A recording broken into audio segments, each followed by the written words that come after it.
이 시간 말씀은 신명기 16장 13절 말씀부터 보도록 하겠습니다. 신명기 16장 13절입니다. 너희 타작마당과 포도주 틀에 소출을 수장한 후에 7일 동안 초막절을 지킬 것이요 절기를 지킬 때에는 너와 내 자녀와 노비와 내 성중에 거하는 레인과 객과 고아와 가부와 함께 연락하되 내 하나님 여호와께서 택하신 곳에서 너는 7일 동안 내 하나님 여호와 앞에서 절기를 지키고 내 하나님 여호와께서 내 모든 물상과 내 손을 댄 모든 일에 복 주실 것을 인하여, 복 주신 것을 인하여가 아니고 복 주실 것을 인하여 지금까지도 베풀어 주신 은혜에 감사하면서 앞으로 더 크신 복을 주실 것을 인해서 너는 온전히 즐거워할지어다. 그러니까 우리가 주의 계명을 지킴으로 인해서 앞으로 더 큰 축복을 받게 된다는 말씀입니다. 16절 너의 종 모든 남자는 1년 3차 곧 무교절과 77절과 초막절에 내 하나님 여호와의 택하신 곳에서 여호와께 보이되 공수로 여호와께 보이지 말고 17절에 각 사람이 내 하나님 여호와의 주신 복을 따라 그 힘대로 물건을 드릴지니라. 아멘. 오늘은 거룩한 주일입니다.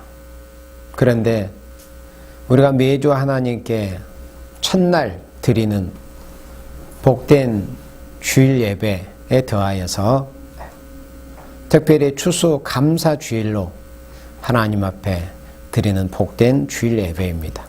그래서 오늘 추수 감사 주일 예배에 우리가 보고 듣게 될 말씀은 신명기 16장에서 하나님께서 하나님의 사람 모세를 통해서 이스라엘 된 생명들에게, 이스라엘 구약시대는 이스라엘 민족이었죠. 육적 이스라엘. 그래서 육적 이스라엘이든 또 영적 이스라엘이든 이스라엘에게 명하신 계명 3대 절기를 지켜라. 그래서 오늘 말씀은 이스라엘의 3대 절기입니다. 이스라엘의 3대 절기. 하나님께서 하나님의 사람 모세를 통해서 신명기와 출애굽기, 레위기, 신명기 이 모세 오경 성경에 3대 절기와 이스라엘의 절기를 어떻게 지키라고 하셨으며 구약시대에 지키라고 하신 그 절기의 그 참된 의미, 이 신약시대에 우리가 바로 알고 믿고 지켜야 할 영적인 의미가 무엇인가 하는 것을 오늘 이 시간 주시는 말씀을 통해서 살펴보도록 하겠습니다. 그래서 구약시대 이스라엘의 3대 절기는 신약시대에 될 일의 모형이었습니다. 구약은 그림자였으니까요. 진짜 실체, 구약시대에 하나님께서 명하신 3대 절기는 예수님이 오신 이후에 곧 신약시대에 될 일의 예언적인 역사였다, 모형이었다 하는 것입니다.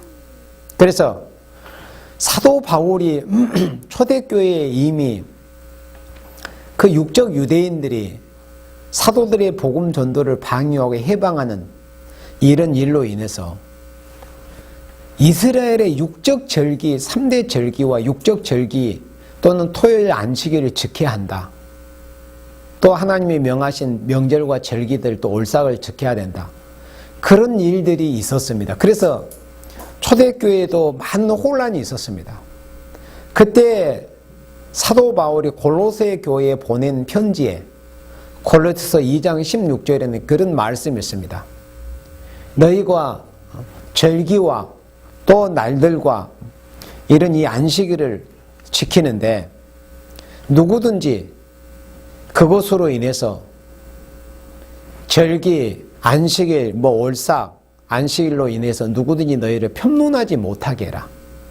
그러니까 육적 이스라엘 때는, 구약시대 때는 3대 절기를 여기 신명기 16장에서 또는 레위기 23장에서 명하신 대로 그 날과 그 절기에 지키는 게 맞습니다. 그러나 예수님이 오신 이후에는 그 영적인 의미를 바로 알고 바로 믿고 바로 지키는 것이 중요한 겁니다. 그 날짜를 지키는 게 아니라 그 날짜를.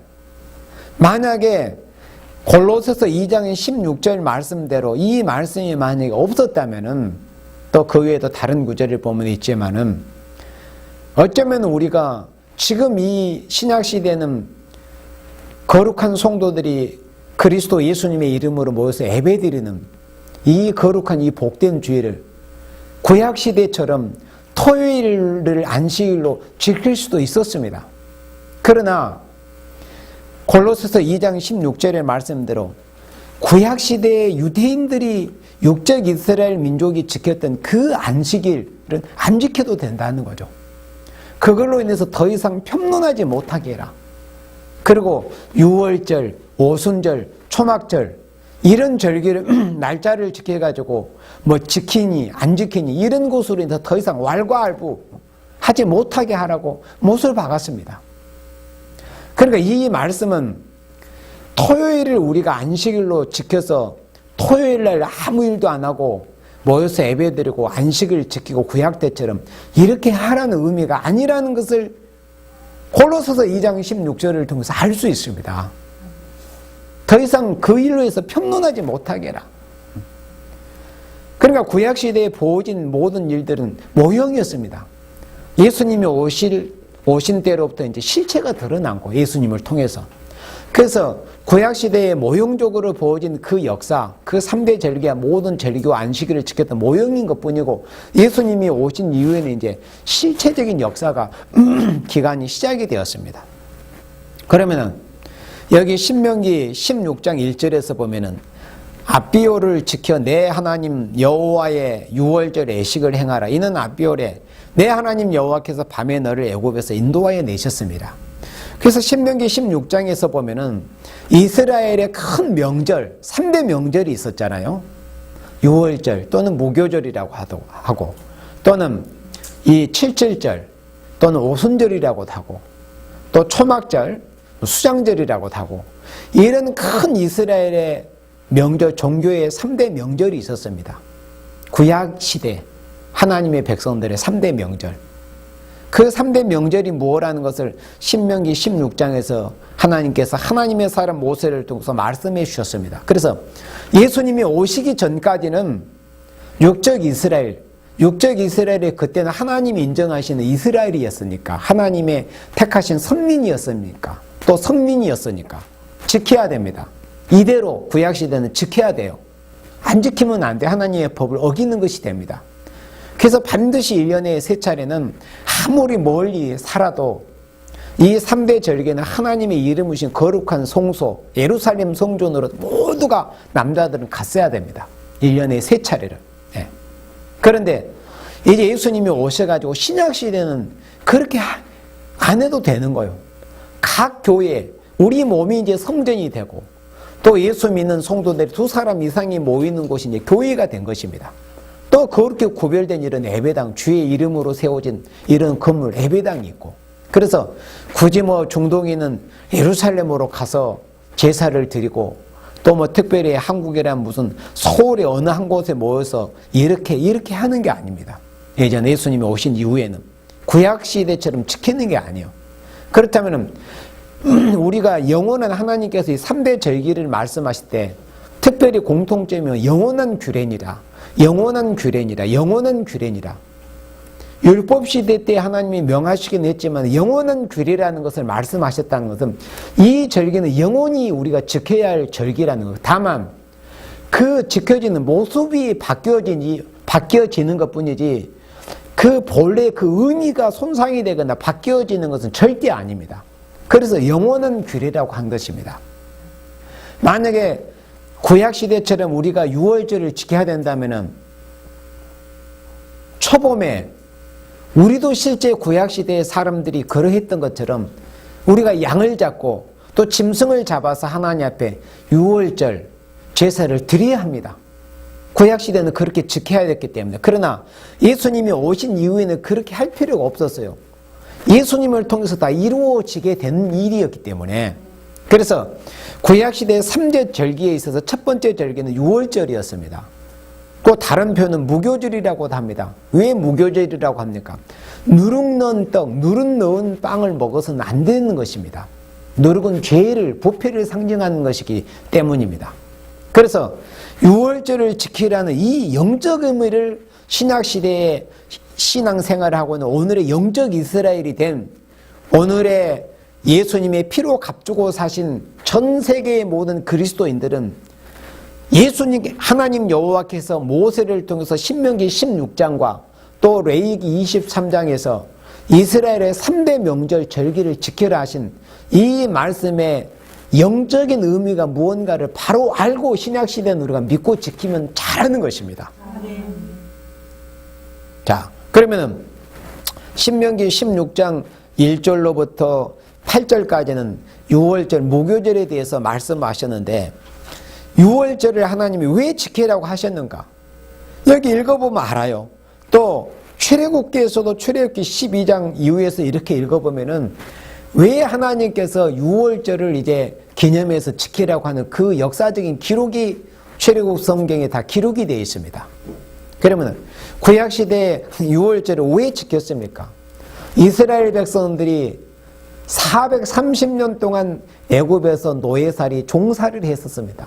430년 만에 하나님께서 아브라함과 이삭과 야곱에게 약속하신 그 약속의 말씀을 하나님이 신실하게 지키시기 위해서 고통받는 이스라엘의 그 부르짖는 호소를 들으시고 준비시켜 놓았던 철저하게 40년 동안 부시고 깎여서 하나님의 사람이 되도록 하셨던 하나님의 사람 모세를 들어서 보내서 이스라엘 백성을 그 약속의 말씀 믿음의 조상인 아브라함에게 하나님이 약속하시고 이삭과 야곱에게 약속하니 그 약속을 하나님이 지키시기 위해서 하나님의 사람을 준비시켜서 보내가지고 430년 만에 이스라엘이 6월절에 해방을 받아서 나오는 이런 역사가 있었습니다. 그래서 그때 너무 급히 나오느라고 앉아서 음식을 먹지도 못해 서서 6월절 양을 구워서 먹었습니다. 그리고 급히 나오느라고 발효되지 않는 그러니까 밀가루 반죽, 떡 반죽만 가지고 나온 거예요. 급히 나와서 누룩을 넣을 수도 없어가지고. 그래서 이스라엘 백성들이 하나님께서 6월절 어린 양의 피를 바르지 않는 애굽 사람들의 모든 집의 장자를 다 치실 때 어린 양을 잡아가지고 그 어린 양의 피를 가지고 문설주와 좌우 인방에 발라놓은 하나님의 백성 이스라엘의 장막의 모든 장자들에게는 재앙이 내리지 않도록 하나님 보호해 주시는 그런 역사가 실제로 출애굽 때 있었습니다. 그걸 기념해서 지키는 절기가 구약시대 6월절 절기였습니다. 그런데 예수님이 오신 이후에는 뭐 오늘날에도 어떤 집단들이 실제로 뭐 6월절을 지켜야 하는 이런 소리를 합니다. 너무나 성경이 무지한 말입니다. 예수님이 6월절 어린 양으로 이 땅에 오셨습니다. 그래서 6월절 어린 양으로 십자가의 대속의 제물이 돼서 양손과 양발에 못이 박혀 피 흘려 죽어주심으로 인해서 구약시대에 모형적으로 보여졌던 6월절 그 역사가 예수님께서 십자가에서 피 흘려서 6월절 어린 양으로 하나님 앞에 우리의 죄, 나의 죄를 대신해서 하나님 앞에 속죄 제물로 드려지심으로 인해서 구약시대 그 모형적으로 예언적으로 보였던 6월절의 그 역사가 이루어지게 된 겁니다. 그래서 신약시대는 그 영적 의미를 바로 알면 되는 거예요. 아, 예수님께서 나를 위해서 우리를 위해서 피 흘려 주셨습니다. 주님 감사합니다. 그래서 6월절은 예수님의 고난을 생각하는 기간으로 우리가 지내잖아요. 우리 한국교회에서도 초봄에 춘분이 지나고 첫 번째 돌아오는 춘분이 지나고 만월 다음에 돌아오는 그 주일을 부활주일을 우리가 지키고 있지 않습니까? 그래서 그 주간에 지키긴 하지만 보다 중요한 것은 뭐냐? 그 의미를 바로 안다는 거죠. 신약시대는 영원한 규례, 그러니까 영원히 폐해지지 않을 규례입니다. 유월절은 언제까지든지 우리가 지켜야 됩니다. 지금도 우리가 유월절을 지키는 상태에 있습니다. 그건 뭐예요? 예수님께서 나를 대신해서 유월절 어린 양으로 대속의 제물이 되어주셔서 나를 위해서 고난받으시고 피 흘려 죽어주셨다. 이걸 믿고 그 믿음을 지켜나가면은 유월절 우리가 잘 지키는 생활을 하고 있는 것입니다. 그것이 유월절의 영적인 참된 의미입니다. 구약시대처럼 실제로 어느 한 주간을 특별히 구별해가지고 모여가지고 구약의 이스라엘 백성들처럼 그렇게 지키는 게 아닙니다. 그건 구약시대의 모습이에요. 영적 이스라엘 된 우리 하나님의 백성들은 영적인 의미가 뭔가? 이게 예수님을 통해서 실체가 보여졌고 나타나는데 왜 그림자만 붙잡고 있어야만 됩니까? 그게 얼마나 어리석은 일입니까?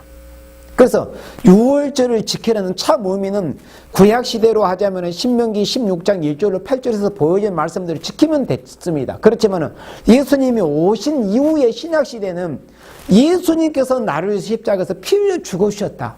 그런 말미암아 내가 하나님께로부터 이제 영원한 저주, 영원한 지옥 불구덩이에 던져서 할 화와 재앙을 받을 그 재앙을 피하게 됐다. 예수님의 십자가에서 피 흘리신 유월절 어린 양의 피의 공로를 통해서 그것을 바로 믿으면은 우리 신약시대 영적 이스라엘의 유월절을 잘 지키고 있는 것에 해당이 되는 거예요, 여러분들. 그래서 예수님을 중심으로 하자면은 유월절은 예수님의 고난을 생각하는 이 절기입니다. 예수님의 고난을 상징하는 것이 바로 구약시대 유월절의 그 절기였습니다. 유월절에 이스라엘 백성들이 하나님 앞에 드렸던 그 어린 양이 사실은 누구를 상징하는 것이었습니까? 예수님입니다. 우리의 구세주 되신 그리스도 예수님을 상징해서 하나님 앞에 드리는 것이 그 어린 양이었습니다. 근데 그 어린 양의 실체가 이제 오셨잖아요. 예수님이 하나님 앞에 화목제물로 드려지심으로 해서 우리가 유월절 어린 양으로 나를 위해서 피 흘려 죽으신 예수님을 믿고 십자가의 보혈에 젖어진 그런 마음으로 주님을 바라보면서 신앙생활을 하면은 우리가 신약시대에 영적 이스라엘 된 우리 성도들은 유월절을 잘 지키는 생활을 하는 겁니다. 그 다음에 여기 신명기 16장 9절에 보면은 이제 두 번째 절기를 말씀했어요. 자, 7주를 계수할지니 곡식에 낫을 대는 첫날부터 7주를 계수하여 그래 곡식에 낫을 댈 때부터 7안식일이 지나도록 세어라.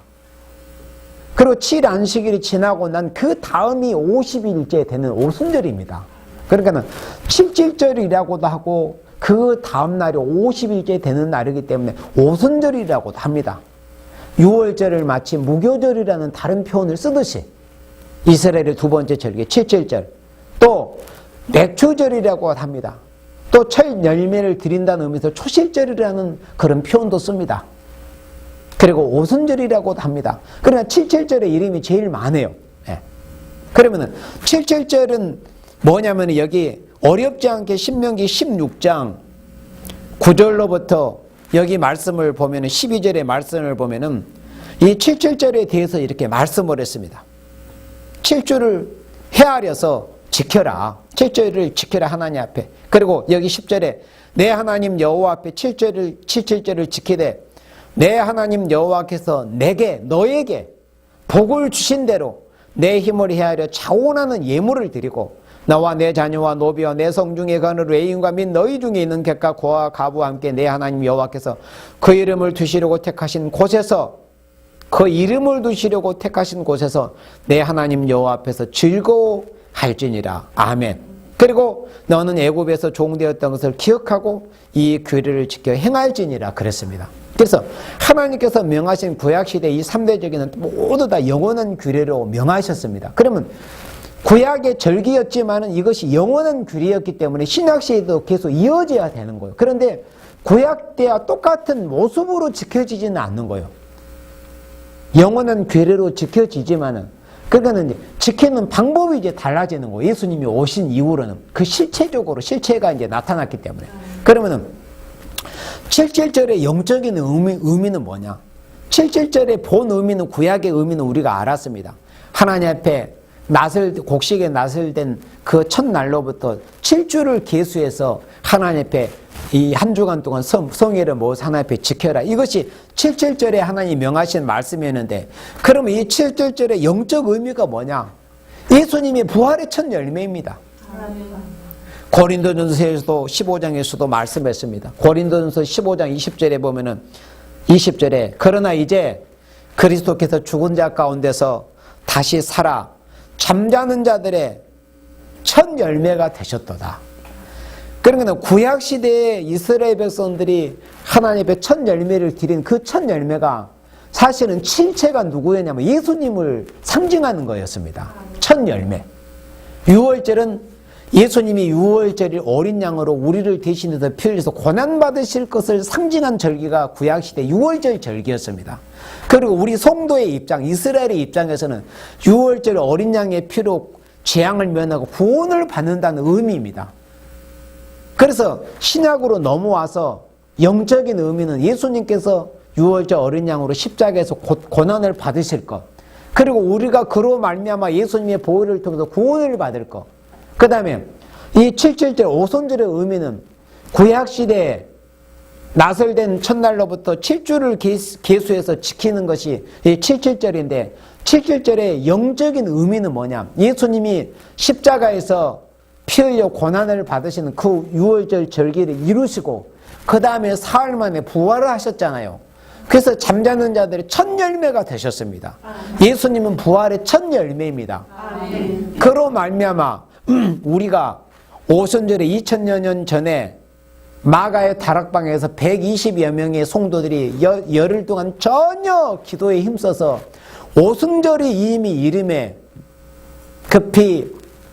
급하고 강한 바람 같은 또 불의 해같이 갈라지는 것이 보여서 성령님께서 대정적으로 강하게 임하시는 그런 모습이 보여졌습니다. 이렇게 해서 구약시대 오순절의 역사가 이제 신학적인 의미로 이루어지기 시작한 때가 바로 오순절의 성령 강림의 역사였습니다. 그것은 예수님의 부활, 예수님의 십자가 부활의 공로를 통해서 성령님이 임하시게 된 거예요. 요한복음 14장에서 예수님께서 나는 간다. 그렇지만은 하나님께서 나를 대신해서 다른 보혜사를 나의 이름으로 보내주실 것이다. 그 약속의 말씀이 성취되는 역사가 바로 오순절의 역사였습니다.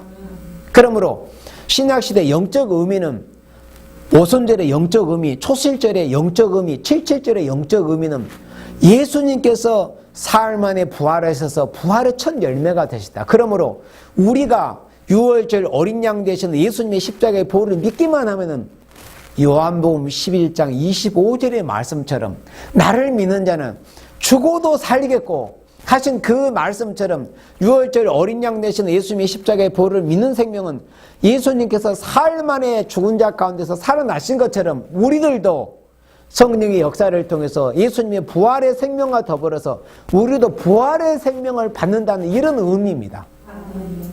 부활의 생명을 받아 하나님의 자녀의 권세를 받고 예수님의 그리스도의 형상이 이루어지는 이런 열매가 맺어지는 역사가 바로 오순절의 역사라는 것입니다. 이것이 오순절 역사의 영적 의미입니다. 2000년 전부터 오순절 성령의 역사가 임하셔서 택하신 믿는 성도들에게 역사에 오셨습니다. 그래서 갈라디아서 5장 22절 이후에는 성령의 열매는 이러하다는 것을 9가지를 제시해 주셨습니다. 그래서 은혜 시대도 그런 열매가 믿는 성도에게는 나타나고 보여져야 됩니다. 그런데 마지막에는 이제 성령께서 다시 한번 부어주시는 늦은 비의 성령의 역사, 요엘 2장 29절의 말씀처럼 또 남종과 여종들에게 부어주시는 늦은 비의 성령의 역사, 그러니까 마지막 가을 추수를 앞두고 마지막에 이제 더 알곡이 충실해지기 위해서 부어주시는 그 늦은 비의 성령의 역사, 구약 성경에서는 이제 이른비 봄비로 그 늦은 비를 말씀을 했습니다. 그런데 마지막 추수기를 앞두고 늦은 비를 부어주심으로 해서 더 알곡이 충실해지는 것처럼 인간 종말에도 우리가 오순절에 부어주시는 성령의 역사와 은사를 받아서 우리가 신앙생활을 해오고 전 세계 그리스도인들이 2000년 동안 열매를 맺어왔습니다. 그러나 이제 마지막 인간 종말의 인종 추수기를 앞두고 마지막으로 남종과 여종들에게 부어주시는 늦은 비의 성령의 역사가 있게 됩니다. 그 역사를 우리는 지금도 기다리고 있습니다. 이렇게 해서 요한계시록 14장 4절 5절에 땅에서 구속함을 받은 이 처음 익은 열매가 이제 맺어지게 되는 것입니다. 그런 열매를 맺게 하시기 위해서 하나님께서 성령을 보내주셔서 역사해 오셨습니다. 그런데 인간 종말에는 마무리적으로 마지막으로 다시 한번 또 늦은 비의 성령 역사, 이미 성령을 받아 하나님의 자녀된 하나님의 종된 생명들에게 예수님을 맞이할 수 있는 이런 열매를 맺게 하시기 위해서 늦은 비의 성령의 역사를 다시 한번 부으시는 이런 역사가 있을 것을 요엘 선지자로 요엘 2장 29절에 말씀을 하셨던 것입니다. 예. 그래서 추수기를 앞두고 부어주시는 늦은 비의 성령의 역사가 있다. 이것을 이제 말씀을 했습니다. 그래서 완전히 이제 열매를 맺게 되는 것이죠. 그래서 구약시대에 7절절 오순절의 역사가 완전히 신약시대에 영적으로 성취가 되는 것입니다. 그 다음에 이제 마지막으로 여기 신명기 16장 13절 이후에 보면 이제 구약의 3대 절기, 3대 명절 중에서 마지막 절기인 초막절에 대한 말씀이 나옵니다. 13절에 너희가 타작마당과 포도주 틀에 소출을 수장한 후에 7일 동안 초막절을 지킬 것이죠. 그래서 초막절을 지키는 그 시점을 여기서 13절에서는 말씀을 했어. 초막절이 무언가, 어떻게 해서 언제 지켜야 될 것인가. 자, 그 초막절을 지켜야 될 시기를 말씀할 때 너희 타작마당과 포도주 틀에 소출을 수장한 후에 7일 동안 초막절을 지킬 것이요. 다 가을에 우리나라 같으면은 가을에 추수한 모든 것을, 그러니까 이 중동의 그 팔레스타인의 그 지역도 그 지역으로 하면 우리나라하고도 거의 비슷합니다. 큰 차이는 나지 않습니다. 예. 그러니까 여기서는 이제 성경에서는 7월입니다. 우리나라하고는 한 2달 차이가 난다고 이제 볼 수 있는데 우리나라에도 보통 한 10월 전후로 해서 추수를 하지, 가을 추수하지 않습니까? 그러니까 이스라엘 백성들이 이제 이 유대력으로 7월 달에 추수합니다. 그런데 추수한 그 모든 이 곡식과 과일을 다 창고에 들여놓는 거, 이게 수장입니다. 수장. 저장한다는 거죠. 다 저장해 놓은 후에 모든 것을 다 마무리해 놓고 수장한 후에, 그리고 나서 한 일해 동안 7일 동안 지키게 되는 절기가 뭐예요? 초막절입니다. 그래서 이 영적인 의미가 뭐냐? 두 가지로 우리가 이제 볼 수 있습니다. 추수를 다 한 다음, 추수를 다 한 다음에. 그러니까는 우리가 하나님 앞에 오늘 복되고 거룩한 추수감사주일입니다. 이렇게 여러분들이 정성껏 마련해서 또 직접 시골에서 뭐 전라도 순천에서 또 고령에서도 보내주시고 또 여러분들이 다 각기 이렇게 곡식과 뭐 곡류와 이 과일과 열매를 다 하나님 앞에 드렸잖아요. 그러니까는 이 구약시대 이스라엘 백성들도 역시 추수에 감사하는 이런 의미가 있었습니다. 일단 추수한 것을 다 모아놓고 또 아름다운 실과 나뭇가지를 다 이렇게 준비해가지고 하나님 앞에 초막을 짓고 초막절기를 지켰기 때문에, 그러니까 신약시대도 우리가 이렇게 하나님이 우리로 하여금 이렇게 곡식과 모든 과실을 추수하게 할 수 있는 것에서 감사하는 마음으로 지키면서 진짜 의미는 우리 자신들이 하나님 앞에서 이제 이렇게 아름다운 알곡으로 처음 익은 열매로 열매 맺기를 바라는 의미로, 그래야만이 알곡은 곡간에 들어진다는 이 말씀대로, 알곡은 곡간에 들어지고 쭉정이는 꺼지지는 불에 던져진다고 세례 요한을 통해 이미 선포가 있었습니다. 예수님을 통해서도 선포가 있었고, 그래서 이 초막절의 영적 의미가 뭐냐? 구약시대의 의미는 신명기 16장 13절 이유를 보면은 추수를 감사한다는 의미와 또 이스라엘 백성을 40년 동안 하나님께서 농사 짓기 위해서 씨 한 톨 뿌리지 않고 농사 뭐 한 번 내지 않고, 우리나라 같으면은 뭐 밀 한 포기 심지 않았지만은 40년 동안 굶지 않고 또 이 옷이 헤어지지 않고 샌들끈이 뭐 헤어지지 않고 그렇게 조금도 부족함이 없이 의식주의 모든 것을 해결해 주시고 40년 동안 외적에 침입해서 보호해 주시면 낮에는 구름기둥으로 밤에는 화염 불기둥으로 지켜 보호해 주신 것을 기념해서 이스라엘 백성들이 약속의 땅 가나안에 들어가서 지켰던 절기가 바로 초막절이었습니다.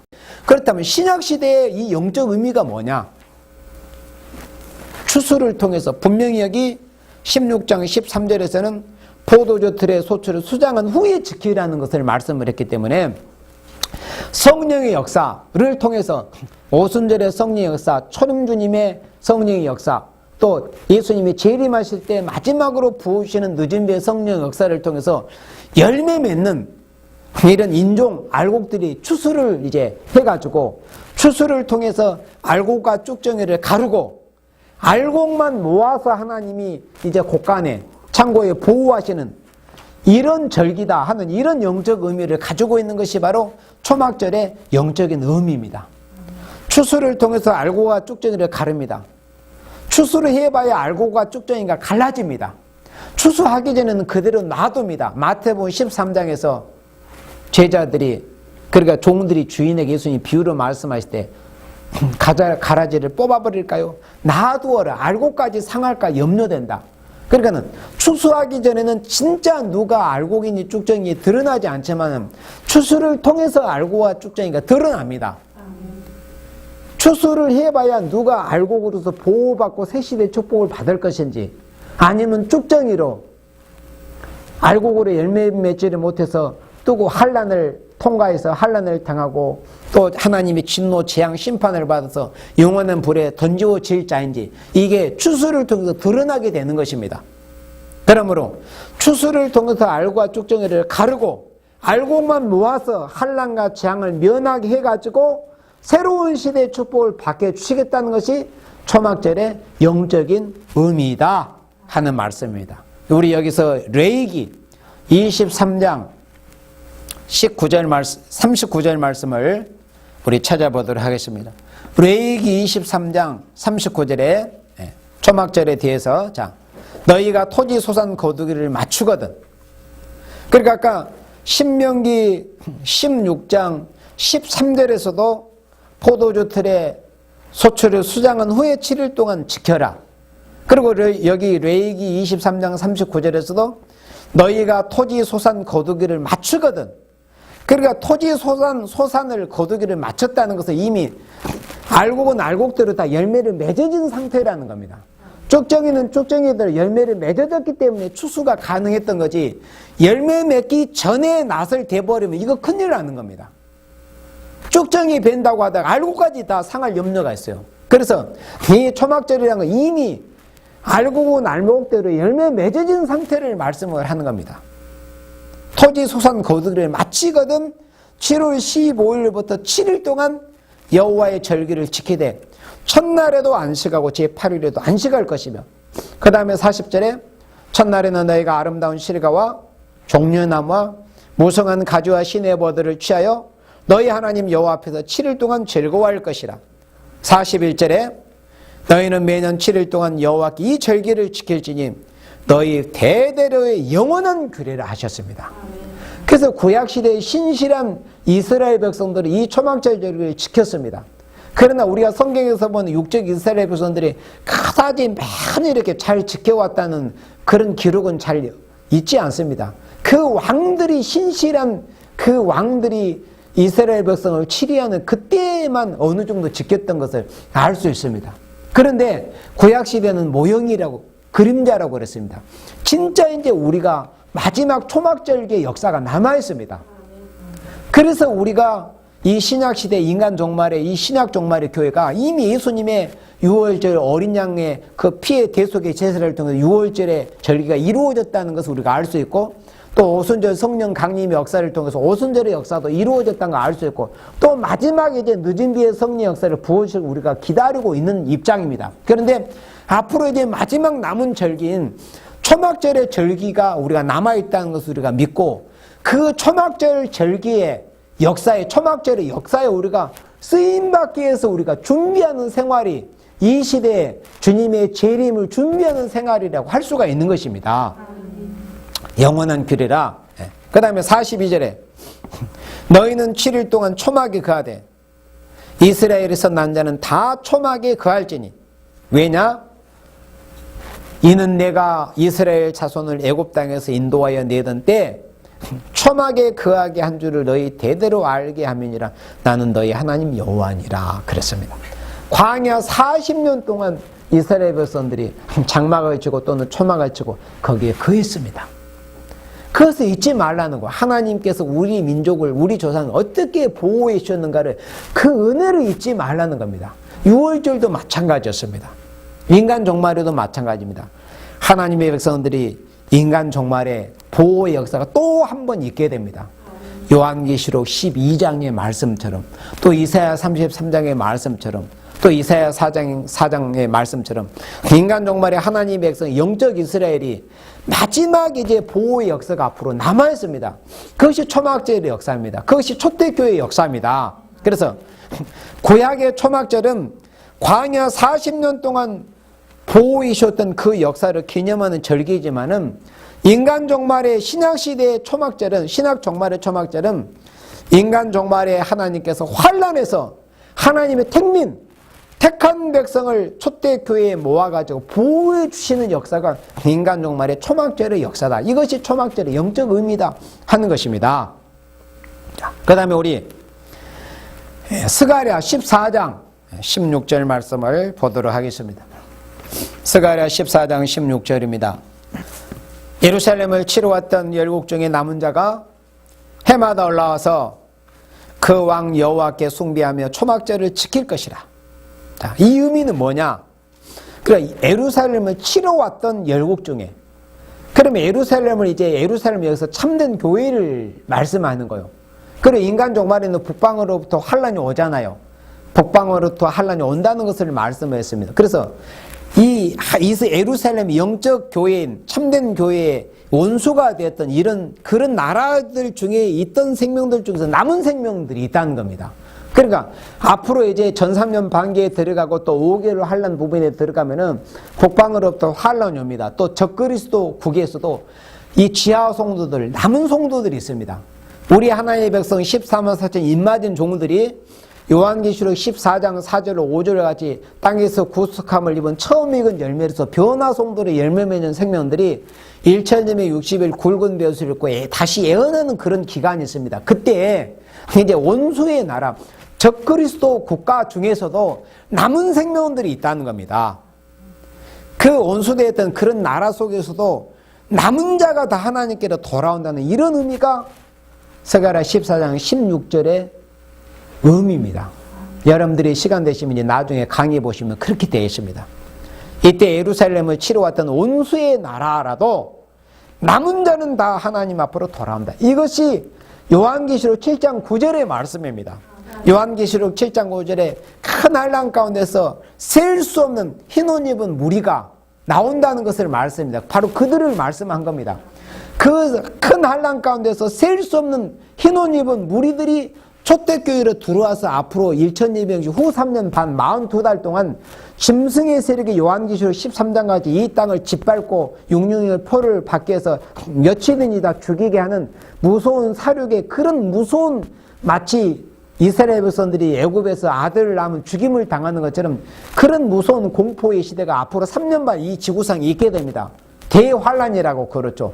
그런 표를 받게는 큰 대환란의 때에 하나님께서 그 짐승의 표를 받지 않도록, 받으면 죽으니까 받지 않도록 보호하시는 역사가 후 3년 반 초대교회 지경에 있게 됩니다. 그런 역사가 있게 될 것을 구약시대 초막절의 예언적인 역사를 통해서 보여준 것입니다. 그 다음에 스가랴 14장 17절에 천하 만국 중에 그 왕 만군의 여호와께 숭배하려 예루살렘에 올라오지 아니하는 자에게는 비를 내리지 아니할 것인즉 만일 애굽 족속에 올라오지 아니할 때는 창의람이 있지 아니하리니 여호와께서 초막절을 지키러 올라오지 아니하는 열국 사람을 치시는 재앙을 그에게 내리실 것이라. 이스라엘 백성들이 애굽에서 나올 때도 역시 그랬잖아요. 그때는 물론 유월절 역사였지만은 하여튼 하나님의 약속 명하신 말씀대로 유월절 어린 양의 피를 바르지 않는 곳은 다 재앙을 내리셨잖아요. 그와 같이 인간 종말에도 이 초막절 절기의 의미대로 예언의 말씀을 읽고 듣고 지켜서 초대교회에 들어와서 후 3년 반 동안 보호를 받지 않은 그 남은 생명들은 예언의 말씀을 읽고 듣고 지키지 않는 생명들이잖아요. 그러니까 후 3년 반에 누가 보호를 받고 보호를 받지 않는 이 구분이 뭐냐, 이 획선이 뭐냐면 다림줄이 누가 초막절 역사, 인간 종말의 마지막에 있게 될 초막절 역사에 어떤 교회가 누가 보호를 받느냐 받지 못할 이 구분, 이 획선이 뭐냐면 다림줄이 예언의 말씀입니다. 그러니까 초막절을 지킨다는 의미는 쉽게 한마디로 간단하게 정리를 하자면은 예언의 말씀을 지킨다는 의미입니다. 예언의 말씀을 지키면 어떻게 돼요? 초대교회에 들어가기 위해서 보호를 받게 됩니다. 그러면 하나님의 재앙을 받지를 않게 되는 것이죠. 예언의 말씀을 읽고 두고 지키면은 초대교회로 다 들어가게 되잖아요. 그러면 초대교회만 인간 종말을 계시록 12장처럼 보호하고 양육하는 역사가 있지 않습니까? 그래서 결국 키는 뭐냐면 예언의 말씀을 읽고 두고 지키느냐 지키지 않느냐. 그래서 초막절을 지킨다는 것은 예언의 말씀을 지킨다는 영적인 의미가 되는 겁니다. 예언의 말씀을 지킴으로 초대교회에 들어가서 보호를 받게 되니까요. 초막절 역사는 보호의 역사잖아요. 택한 백성을 보호하시는 역사가 초막절의 역사다. 그러면 누구를 보호해 주실 것인가? 초대교회의 성도들을 보호해준다. 그러면 초대교회의 성도가 누구냐? 예언의 말씀을 읽고 듣고 지킨 생명들이에요. 누구에 의해서? 땅에서 구속함을 받은 처음 익은 열매는 변화 성도들의 1260일 굵은 벼슬을 읽고 다시 예언한 그 기간 동안에 비록 한 예수님을 모르고 잘 적그리스도 국가 뭐 북한이나 이런 곳에서 산 철회장막 속에 이 생명들은 예수님의 복음에 대해서 잘 듣지 못한 생명도 있지 않습니까? 그렇지만 마지막에 다시 예언하는 증인 권세 받은 종들의 변화 종들의 다시 예언을 듣고 그때 예언의 말씀을 듣고 순종해서 지켜 순종해서 초대교회에 들어온 성도들은 후 3년 반 동안 짐승의 세력이 이 세상을 3년 반 동안 지배하고 또 계시록 16장과 같이 7 대접 재앙이 쏟아지는 그런 재앙이 나도 하나님이 보호해 주시겠다. 이것이 인간 종말의 초막절의 역사다 하는 말씀입니다. 그래서 여기 스가랴 14장 16절로 17절로 17절에 이 말씀의 의미는 무슨 말씀이냐면은 어느 나라든지 하나님을 섬기지 않는 자는 다 재앙을 받게 된다. 그러니까 하나님을 섬긴다는 것은 인간 종말에 하나님을 섬긴다는 의미가 뭐냐면은 예언의 말씀을 읽고 듣고 지킨다. 이런 의미예요. 왜 그럴까요? 예수님께서 재림하실 때는 계시록 1장 3절에 예언의 말씀을 읽고 듣고 지키라고 하셨잖아요. 요한계시록 22장 7절에서도 이 예언의 말씀을 지키는 자가 복이 있다고 말씀하셨잖아요. 그거는 누구의 말도 아니고 무슨 사람의 말도 아니고 사이비 교주의 말도 아니고 뭐 제 말도 아닙니다. 예수님이 다시 오실 때 당신이 피로 값주고 산 교회 영적 이스라엘에 대해서 이제는 너희들이 이 다시 오시는 예수님을 맞이하기 위해서는 예언의 말씀을 읽고 듣고 지켜야 한다. 그러면 예수님의 말씀을 지킴으로 인해서 보호의 역사가 있게 되는 거예요. 초대교회가 이루어져서. 그래서 초막절의 역사라는 것은 예언의 말씀을 읽고 듣고 지키는 하나님의 백성은 택한 백성은 보호해주는 이런 역사가 앞으로 있게 된다는 이런 의미입니다. 자, 그러므로 결론적으로 우리는 처음 익은 열매로, 그리고 우리는 열매가 두 가지로 맺어진다는 것을 여러분들은 알아야 돼요. 그러니까 처음 익은 열매로 열매 맺어지는 생명들은 계시록 14장 4절 5절에 해당이 되는 생명들이요. 처음 익은 열매로, 그러니까 예수님의 신부로 첫째 부활에 참여할 열매를 맺어진 종들은 변화 성도로서 복음을 전하는 그런 사명을 합니다. 그런데 또 다른 열매가 있어요. 변화 성도가 처음 익은 열매로 열매 맺어가지고 굵은 벼슬을 읽고 슬픈 사랑의 경고를 할 때 그 다시 예언하는 말씀을 듣고서 5개월 한란 동안에 들어온 생명들은 종족으로 열매를 맺게 되는 거예요.